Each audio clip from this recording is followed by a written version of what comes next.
The stories of Buddha are deeply connected to life and continue to guide us even today. This is why Buddha's stories are very popular. With this intention, we bring to you a popular story of Buddha titled When Fortune Fails, a story that resonates with all our lives. Before we begin the video, we have a small request. If you are visiting this channel for the first time, please like this video and subscribe to the channel. Once upon a time, Buddha's disciple Ananda was on a journey. Along the way, he saw an elderly man sitting on a rock, crying. Ananda approached him and asked, "What is the matter, my child? Who are you and why are you crying?" Hearing Ananda's words, the man's sobbing stopped.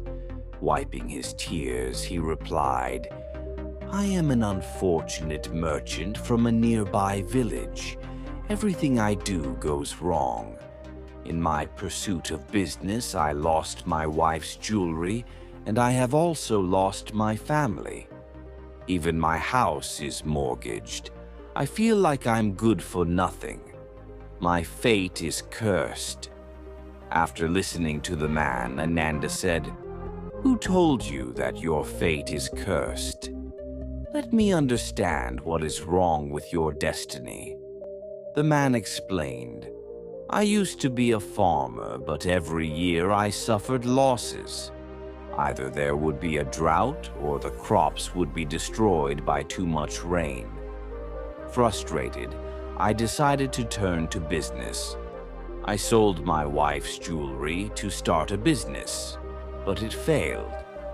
At first, my family supported me, but as I began to suffer losses, they drifted away." Ananda said, "Oh, so that's the story. Do you want to share anything else?"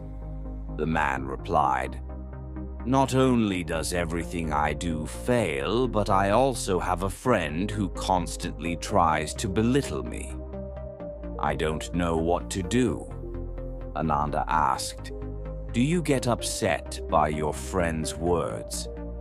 "Yes, his words make me very upset," the man answered.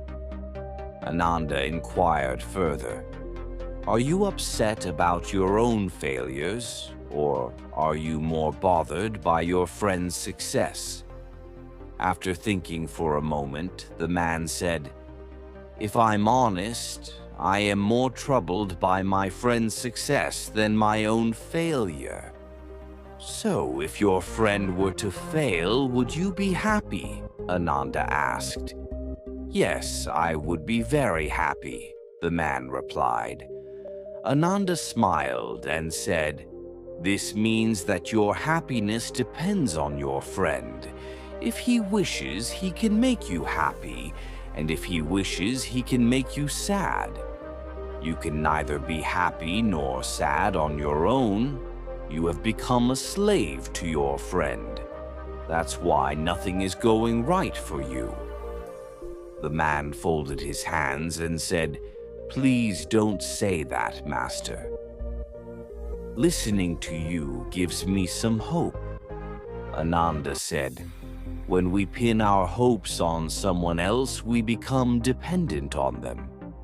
Our happiness and sadness also become tied to them. It is better to place hope in yourself. When you do that and work diligently, you will surely find success." Ananda paused for a moment, then continued, "You think that your friend makes you sad, but if you reflect on it, his words are true. He is sharing his struggles and experiences with you. You can learn a lot from them and make a fresh start." The man replied, "You're right. But my greatest sorrow is that even my family is against me. I wanted to do good for them, but they don't understand me. They also call me wrong, and now they aren't with me anymore." Ananda said, "I understand. You seek comfort. In reality, everyone in this world seeks comfort. We want people to praise us for whatever we do. But that doesn't usually happen, so we feel sad. We think our friends and family are selfish. But if you truly want to do something for your family, why do you feel like you're doing it for others? You are actually doing it for yourself, for your own happiness. When you do something for your family, you're really doing it for yourself. If you think of it this way, you'll be happy. But if you believe you're doing things for others, you'll always be unhappy. Listening to Ananda's words, the man's expression changed. He said, "You're absolutely right. I understand now. My fate was bad because I had given control of it to others. Now I will take my fate into my own hands.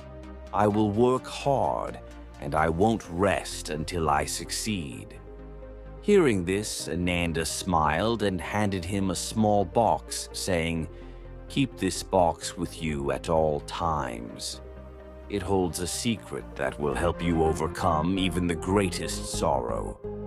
But open it only when you feel there is no way out, when everything seems pointless, and you feel life itself is meaningless." The man thanked Ananda and left with the box. He restarted his business with new enthusiasm. His business thrived, and he became a successful merchant through hard work and dedication. His family returned to him, and his life became filled with happiness. He stopped lamenting the past and no longer worried about the future. He focused on the present, and everything he did for himself and his loved ones. As a result, he was content, and there was no sorrow in his life. But time doesn't stay the same. Change eventually came to his life as well. One day, the neighboring king attacked his kingdom and took control. The king's soldiers looted everything and set the merchant's house on fire. To save their lives, the merchant and his family fled. For days, the merchant wandered with his family, reduced to begging for food. His child fell ill, and without treatment, the child suffered. The merchant's heart ached as he had no money to even feed his family, let alone treat his child. He felt hopeless once again. At that moment, he remembered the box Ananda had given him. Eagerly, he opened it. Inside, he found a small note. Reading the note, the darkness of despair lifted from his mind, and a smile appeared on his face. The note read, "*, this too shall pass. *. He clenched the box in his hand and stood up, ready to start anew once again. Friends, if you are going through a similar situation, don't be discouraged. Don't grieve over the past, nor worry about the future. Live in the present and work sincerely to make it better. Trust that soon, your luck will change too. Friends, we hope you enjoyed this story of Buddha when fortune fails. If you like this video, please like, share, and subscribe to our channel. Thank you.